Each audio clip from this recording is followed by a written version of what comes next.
Isa sa mga bagay na ating gustong gagawin sa araw na ito ay ang pag-replant ng ating pak choy. Ayan siya. Ayan. I-replant natin yan para sa magandang outcome niya.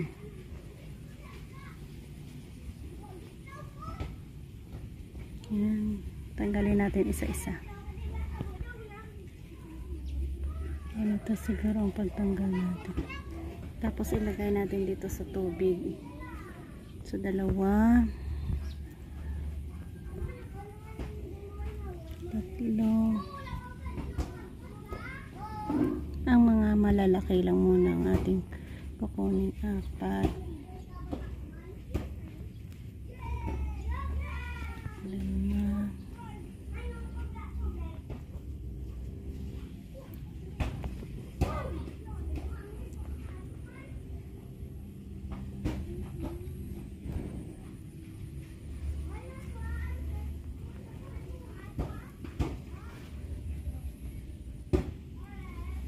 Medyo madami din pala ang ating pwedeng makuha ngayon para sa ating pagre-replant.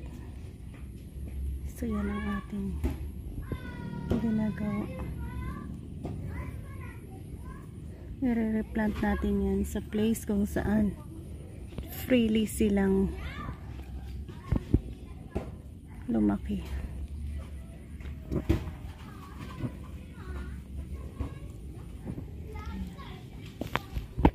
Madami-dami yan dito ng mga malalaki na.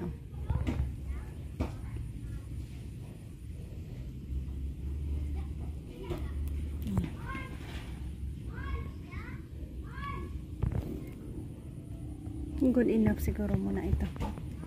Balikan na lang natin kung mayroong pang space dun sa ating pagtamnan. Yan lang muna ang ating itatanim. At bala kong itanim dito. Linisan natin yan. Pulverize at saka itanim yung ating kinuha kanina. Yan, halfway na ng ating paglilinis. Nalinis na rin natin dito sa kabila. Pulverize na lang natin. Yan, tapos natin ma-pulverize. Lagyan natin ng tubig.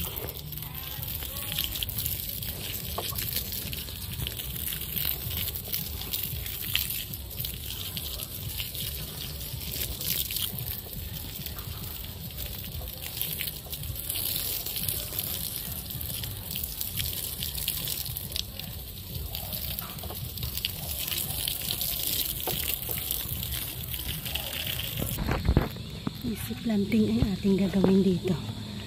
Ba tayo ng 1, 4 siguro. 2, 3, 4. 1. Ang bilis lang din ito lumaki.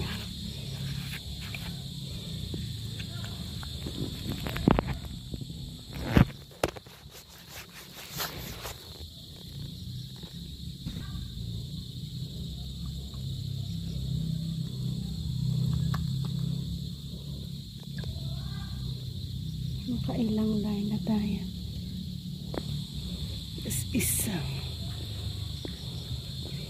2, 3,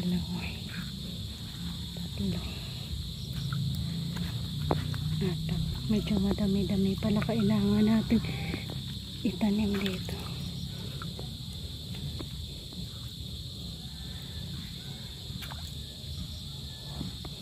Kailangan pa natin kumuha. Kulang ang ating nabunot. Ayan. Nasa tapusin lang natin ito. So ayan, naisabay ko na naman kaya sa aking pagtatanim dito ng ating pak choy. Pak choy ba yun?